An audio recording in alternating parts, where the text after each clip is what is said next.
Hola, ¿qué tal? Estás escuchando Interactivo Podcast, una iniciativa de comunicación de FIRA. Yo soy Cecilia Arista y como ya lo pudiste identificar, iniciamos esta emisión con lo que se ha convertido en un himno de protesta contra la violencia hacia las mujeres.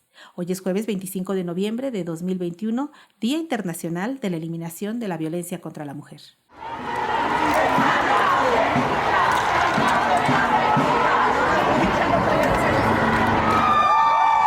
La violencia contra las mujeres y las niñas, ha expresado la ONU Mujeres, es una de las violaciones de derechos humanos más sistemáticas y generalizadas. En México, los datos de la Encuesta Nacional sobre la Dinámica de las Relaciones en los Hogares 2016, elaborada por el INEGI, señala que 66.1% de las mujeres en el país ha sufrido al menos un incidente de violencia emocional, económica, física, sexual o de discriminación a lo largo de su vida en al menos uno de estos ámbitos. Y en el ámbito laboral, tan solo en los últimos 12 meses de ese año, 2016, la violencia ejercida contra las mujeres ocurrió en un 79.1% en sus instalaciones de trabajo, donde 47% de las agresiones sufridas por las mujeres fueron agresiones sexuales, 48.4% agresiones emocionales y 3.7% agresiones físicas ejercidas por parte de un compañero de trabajo en 35% de los casos y por un jefe o patrón en un 19%. Y bueno, es por eso que en orden con los esfuerzos institucionales que en FIRA hemos venido realizando con respecto a las acciones que se encuentran enmarcadas en nuestra política de igualdad y no discriminación y nuestro código de ética en FIRA, que esta semana, con motivo de la conmemoración naranja de este 25 de noviembre, hemos preparado este episodio especial del podcast con la finalidad de contribuir a la conciencia de este fatal flagelo de la violencia que afecta a los derechos humanos y las condiciones de igualdad y desarrollo de las mujeres en México y en todo el mundo. Así que para abordar este tema hemos invitado en esta emisión a la maestra Elvia Higuera Pérez. Ella es maestra en Gerencia Pública y Políticas Sociales, doctorante en Género y Derecho por el Instituto Universitario de Puebla, ponente y conferencista nacional e internacional en temas de violencia de género, derechos humanos, violencia familiar, violencia política y políticas públicas con perspectiva de género, entre otros aspectos, y su desempeño laboral lo ha venido realizando principalmente en la Secretaría de Igualdad Sustantiva en el Estado de Michoacán, en la Procuraduría General de Justicia como fiscal especial para la atención del delito de violencia familiar, y bueno, pues también ha sido consejera electoral en el Instituto Electoral de Michoacán, donde impulsó la creación del Observatorio de Participación Política para las Mujeres, entre muchas otras acciones que ha venido realizando. Elvia, qué gusto de verdad contar con tu participación aquí en el podcast de FIRA. Hola, Ceci, muy buenas tardes. Te saludo con mucho gusto, al igual que al auditorio. Que nos hagan el honor de escuchar esta intervención que vamos a tener en un marco de confianza, en un marco de compartir un poco, como bien lo comentas, la experiencia que se ha venido pues asimilando. Y saludo igualmente a dos de nuestros compañeros del área de Cultura y Desarrollo Organizacional de FIRA que nos acompañan hoy en esta conversación, que son mi compañero José Antonio Heredia. Hola, ¿qué tal, Toño? Hola, ¿qué tal, Ceci? Muy buenos días. Un saludo a todos. Y Adriana Migueles. Hola, Adriana, qué bueno que te sumas a la conversación. Hola, un gusto saludarles a todas y a todos.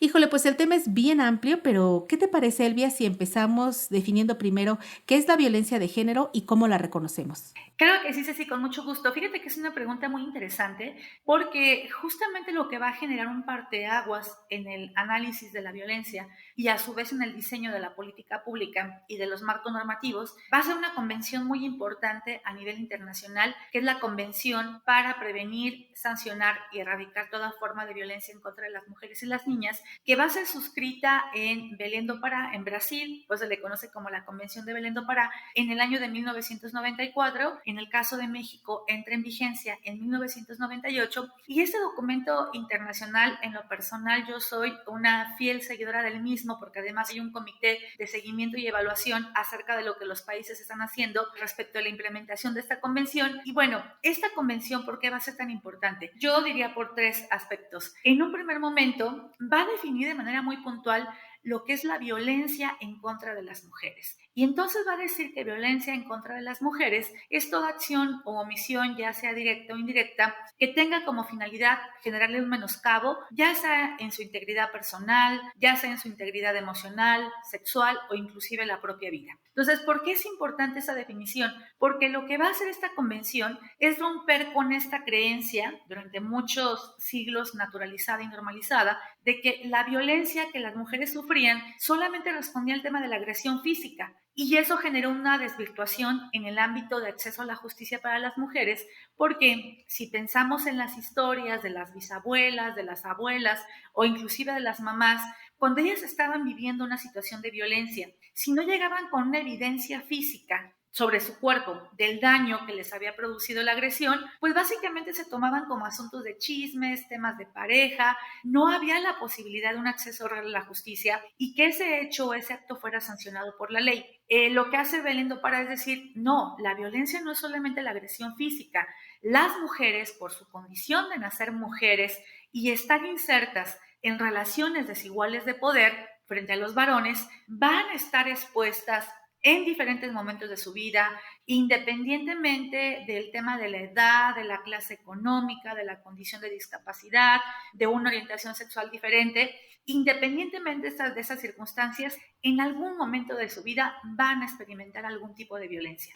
Sabes que muchas veces, Silvia, se suele identificar la violencia que se infringe física o psicológicamente a través del acoso o del abuso sexual en su caso, pero hay otras formas de violencia. La violencia que va desde el lenguaje y desde las posiciones de poder que asume un agresor, por ejemplo, ignorando la participación de una mujer, minimizando sus ideas, minimizando sus aportaciones o incluso tratando de invisibilizarla ante los demás para obstruir sus oportunidades. ¿Cómo se manifiesta, por ejemplo, la violencia hacia las mujeres en el ámbito laboral? En el caso específico del acoso, me parece que todavía tenemos que hacer mucho trabajo porque sigue siendo un tema terriblemente normalizado, naturalizado y que además efectivamente no se agota solamente con el tema del acoso, hostigamiento sexual, sino que también hay un tema de hostigamiento o un tema de terrorismo un poco laboral, donde no en pocas ocasiones las mujeres que a veces generan excelentes propuestas, ideas, iniciativas, pero que están supeditadas al mando de un varón, no en pocas ocasiones ellos se quedan con su trabajo, algo que a mí me pasaba mucho en los espacios laborales que he tenido la oportunidad de compartir. Yo me doy cuenta cómo son espacios tan jerarquizados, pero tan patriarcales, que inclusive en alguna discusión, yo recuerdo que ya hubo un grado muy extremo donde el compañero con el cual estaba discutiendo, de plano se salió totalmente de sus casillas porque no creía en mis argumentos, no le parecían adecuados y terminó dándome un manotazo y se levanta de la mesa, ¿no? Entonces ya los compañeros dijeron, oiga, con todo respeto, maestro, pero ella no le está faltando el respeto. Ella le está argumentando porque ella considera que esto se debe resolver de esta manera. Entonces me doy cuenta que también hay poca tolerancia. También no en pocos espacios me he dado cuenta cuando en las reuniones o en los debates hay un monopolio de la palabra por parte de los compañeros. Yo inclusive a veces intencionalmente hago este ejercicio. Empiezo a contar los minutos cuando ellos hacen el uso de la voz, empiezo a contar los minutos cuando nosotras hacemos el uso de la voz y te das cuenta que hay una diferencia. Hay un tema de apropiarse del espacio, de apropiarse del uso de la palabra, porque finalmente, bueno, construimos un mundo donde las mujeres no fueron incorporadas desde un principio y ahora está costando mucho trabajo que las mujeres estén, digo, además de lo difícil que ha sido incorporarnos, que sean consideradas, que sean respetadas bajo un esquema de igualdad y creo que, bueno, todavía tenemos un muy largo trecho por recorrer. Elvia, desde tu experiencia atendiendo a mujeres víctimas de violencia, ¿cómo se puede prevenir la violencia hacia las mujeres en el ámbito laboral? Sí, yo creo que es importante a la par de las prácticas que pudieran prevenir la violencia laboral, Ceci, que puede ser bien el tema de los protocolos, que estos se pueden manejar en dos vías. Uno es el procedimiento administrativo que puede iniciar cada institución en contra del trabajador que esté generando una situación de acoso. También está la vía penal. Me parece que también es importante que cuando el tema del acoso, hostigamiento ya llega a un nivel de riesgo para con la víctima, es importante que se dé vista o aviso, en este caso, a la autoridad correspondiente, que en este caso, bueno, ya sería la Fiscalía del Estado. Creo que esa primera medida es importante. O también creo que es necesario que todas las instituciones en este momento cuenten con políticas muy claras en cuanto al tema de la igualdad, en cuanto al tema de la inclusión de las mujeres, y esto va desde establecer principios de paridad en la asignación y designación de cargos. Esto va también respecto de protocolos donde no se permite ningún sesgo de discriminación en general, pero en particular por tu condición de ser mujer. En un tercer momento me parece que también es importante que se generen protocolos de acompañamiento a mujeres trabajadoras que estén viviendo situaciones de violencia por parte de sus parejas, si que no se esté viviendo la violencia internamente, directamente, pero que tenemos conocimiento que mi compañera anoche llegó golpeada. Entonces creo que la institución también está comprometida o debería estar comprometida a generar un protocolo en ese sentido. También creo que tenemos que transitar hacia instituciones que nos permitan un adecuado equilibrio entre la vida personal y la vida laboral, porque también a veces creo que la dinámica de cómo hemos generado este diseño de la burocracia, el tema de los horarios laborales, pues también te terminan generando una afectación en muchos sentidos. Creo que a la par de estos instrumentos que yo digo pudieran ser muy funcionales, primero yo diría una campaña intensa donde se ponga de manifiesto de manera abierta y de manera muy fuerte que en esta institución hay una cero tolerancia al tema del acoso, hostigamiento, discriminación y violencia en contra de las compañeras. Y a su vez acompañada justamente de estos protocolos que, insisto, pueden atender la problemática tanto por una vía administrativa, que pudiera ser inclusive hasta preventiva. Hay estándares, por ejemplo, que se han generado en cuanto al tema de las sanciones. A lo mejor enviar al compañero a un curso de capacitación mediante un procedimiento que genere la propia institución, donde por lo menos puedas tú asegurar que no va a haber una repetición de ese hecho, es decir, una garantía de no repetición del hecho, donde pueda haber una indemnización a la víctima si es que hubo un daño mucho más severo, pensemos en un daño emocional, pues ni modo, te va a tocar pagarle las 20 sesiones con la psicóloga por haberle generado esta afectación. E insisto, ya si hay un tema de riesgo mucho más profundo o mucho más grave, pues entonces sí ya tendremos que remitirlo por las autoridades por la vía penal.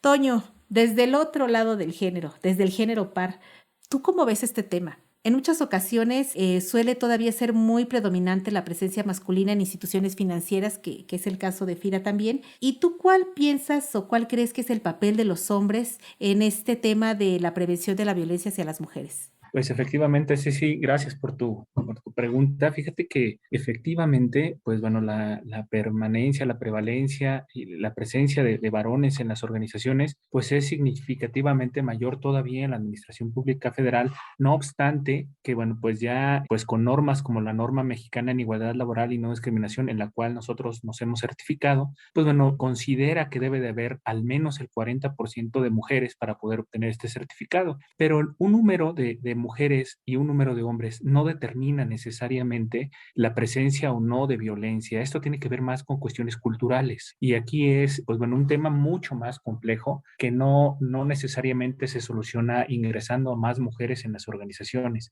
sino cambiando la manera en que los hombres que trabajamos en las organizaciones vemos a las mujeres. Y es meternos, pues, a la perspectiva de género, pero también a los roles de género y a la manera en que los hombres entendemos el papel de las mujeres dentro de las organizaciones. Mucho se ha avanzado ya, mucho en nuestra organización y en toda la administración pública federal para poder, pues, ir cambiando, ir modificando esta idea estereotipada de que los hombres son los que trabajan y las mujeres son las que cuidan a los hijos y se quedan en el hogar. Sin embargo, pues el ir transformando esta visión nos puede ayudar en primer lugar a evitar la violencia por discriminación en igualdad de oportunidades. Pero yendo un poco más allá y específicamente la violencia de género, la violencia que se concreta en conductas fundamentalmente de hostigamiento y de acoso sexual, pues bueno, allí el tema tiene que ver pues con el respeto a nuestro código de conducta, al código de ética, a las reglas de integridad y bueno, pues afortunadamente en nuestra institución existe pues un pronunciamiento de cero tolerancia y bueno, en toda la administración pública, pero bueno, aquí pues se le ha dado una difusión muy importante, cero tolerancia al hostigamiento y acoso sexual. Esto significa que no se vale nunca y que nunca está permitido bajo ninguna circunstancia por ninguna persona. Los hombres tenemos que entender, tenemos que sensibilizarnos, tenemos que cambiar nuestra manera de ver a las mujeres en el contexto organizacional y en general en la vida privada y en la vida doméstica, respetar que somos iguales y que, bueno, los principales perpetradores de la violencia, pues precisamente somos los hombres. Entonces, ¿cuál es el papel de los hombres? Pues es fundamental. Tenemos que dejar de violentar a las mujeres, no solamente físicamente, sexualmente y laboralmente, sino en todos los ámbitos y en todos los tipos de violencia que existen.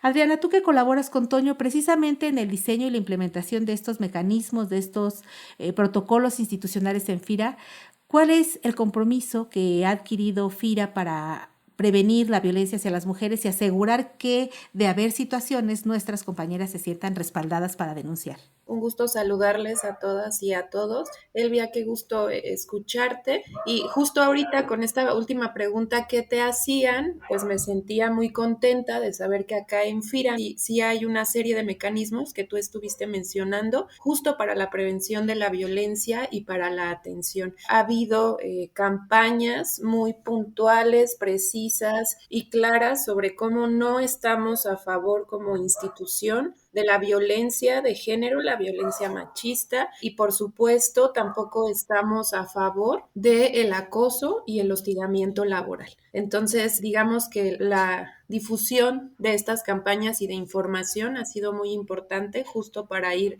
lo que tú decías, ¿no? Proporcionando información a las personas sobre estas temáticas y que nos empecemos a acercar a ellas. También existen mecanismos de atención muy puntuales para los casos que lleguen a denunciarse o de las personas que se acerquen, como lo es pues el protocolo de actuación de los comités de ética y de prevención de conflicto de intereses en casos de discriminación, y también se trabaja con el protocolo para la prevención, atención y sanción del hostigamiento sexual y acoso sexual que emite la función pública, y que estos dos instrumentos, dentro de sus lineamientos y dentro de sus artículos, nos hablan de cómo es importante que exista un comité de ética y de conflicto de intereses, también de que haya personas consejeras que atiendan estas situaciones, y que también el órgano interno de control forma como estas tres figuras son a las cuales las personas, las mujeres que viven situaciones de violencia laboral pueden acercarse a hacer pues una denuncia de manera verbal, ¿no? En un primer paso, porque sí me gustaría también decir que no todas las denuncias, como tú bien dices, llegan a espacios de justicia institucionalizados. Existen otros tipos de denuncias como esos que se emiten, ¿no? Aquí entre tú y yo como amigas quizá,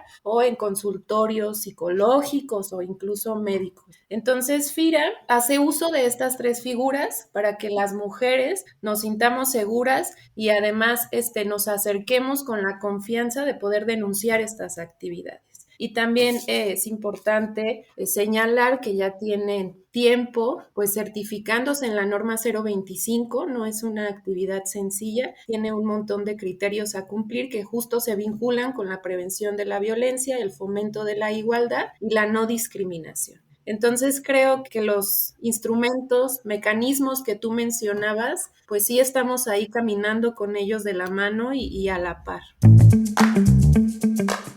Bueno, pues ahí están los mecanismos que nos comparte Adriana, que primero es muy importante conocerlos, y no me resta más que agradecer a Elvia el que nos haya compartido su experiencia aquí en el podcast. Muchas gracias de verdad, Elvia, por destacar ese papel activo al impulsar todo lo que haces para visibilizar y contribuir a erradicar la violencia contra las mujeres. Ceci, pues al contrario, muchas gracias. Yo les envío un abrazo con mucho cariño y bueno, ojalá que esta información pues nos ayude un poco en este proceso de generación de conciencia. Igualmente, Adriana, Toño, muchas gracias por su acompañamiento y soporte en estas iniciativas institucionales. Gracias, hasta luego. Muy bien, gracias, Ceci. Muchas gracias por la invitación. Un honor poder participar en el podcast de FIRA. Un saludo a todos y a todas.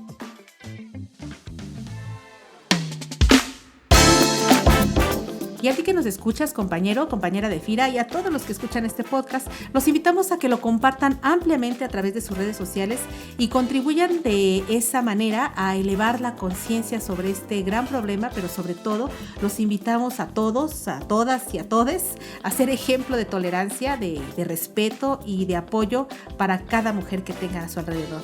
No es un problema de las mujeres, es un problema social que combatimos con educación, con valores y con el ejemplo. Nos despedimos de ustedes recordándoles que nos hagan llegar sus comentarios y sugerencias a las cuentas de correo enlace@fira.go.mx y carista con c, carista@fira.go.mx. Hasta la próxima emisión.